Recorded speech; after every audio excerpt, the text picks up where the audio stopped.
Assalamualaikum warahmatullahi wabarakatuh. Perkenalkan, nama saya Alifa Dwinda Damayanti dari kelas 12 IPA 1 nomor absen 3.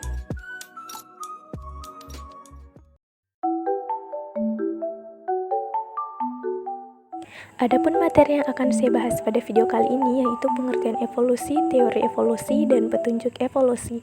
Pengertian evolusi. Evolusi merupakan perubahan-perubahan pada sifat-sifat terwariskan baik secara morfologis maupun fisiologis dalam suatu populasi organisme dari satu generasi berikutnya.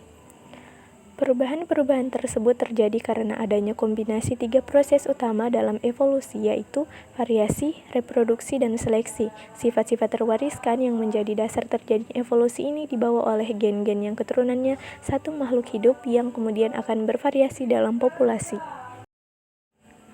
Jadi, saat organisme bereproduksi, keturunannya akan memiliki sifat-sifat baru.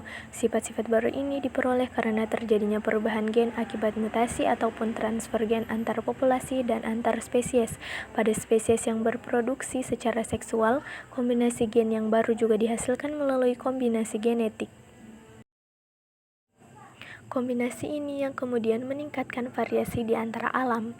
Nah, evolusi terjadi saat perbedaan-perbedaan terwariskan ini kemudian menjadi sesuatu yang lebih umum atau lebih langka dalam suatu populasi.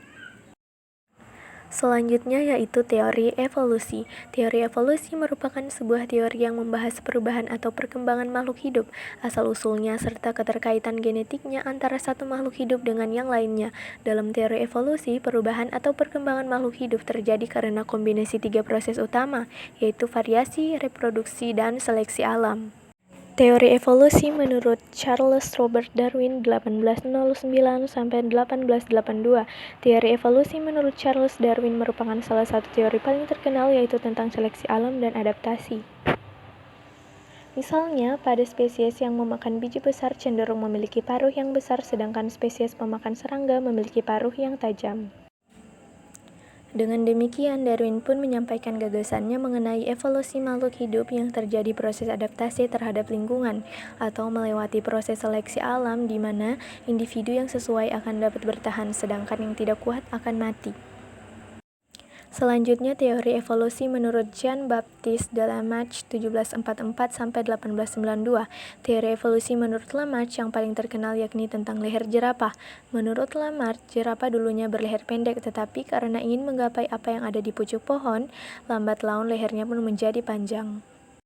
Gagasan ini disebut sebagai menggunakan dan tidak digunakan, yang berarti bagian tubuh yang sering digunakan akan berkembang dan yang tidak digunakan akan tereduksi. Selain itu, gagasan yang kedua yaitu pewarisan sifat yang diperoleh, yang berarti pada suatu tubuh individu dapat diturunkan keturunannya.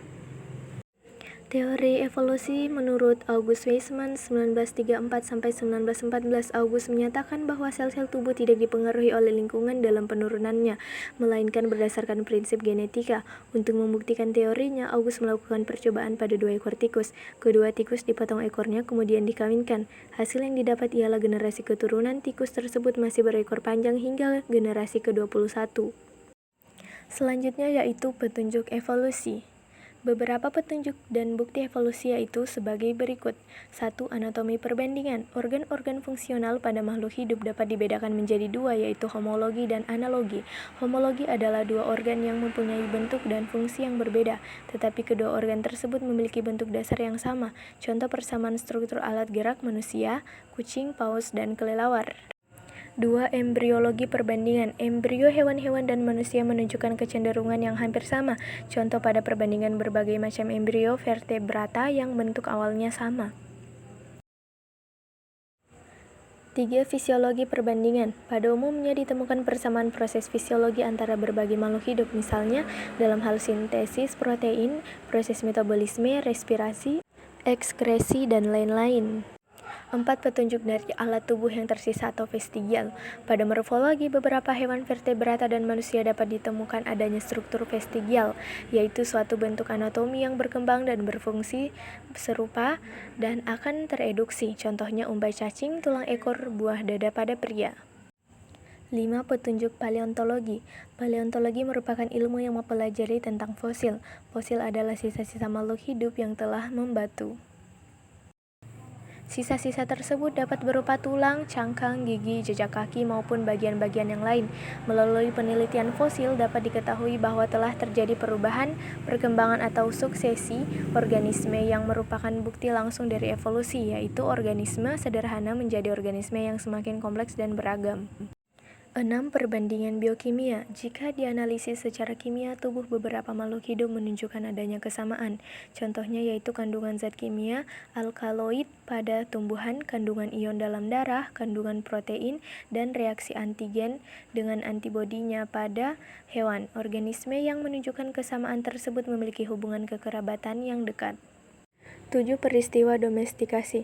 Domestikasi adalah usaha manusia untuk mengubah atau menjadikan hewan dan tumbuhan liar menjadi hewan dan tumbuhan budidaya. Perubahan ini meliputi habitat, jenis makanan, atau perilakunya. Hewan-hewan yang dipelihara saat ini merupakan hewan yang telah berubah sifat aslinya, misalnya anjing, kucing, atau ayam. Pada umumnya, domestikasi disertai dengan seleksi alam dan perkawinan silang sehingga memungkinkan terbentuknya spesies baru. Domestikasi akan mempercepat terjadinya evolusi.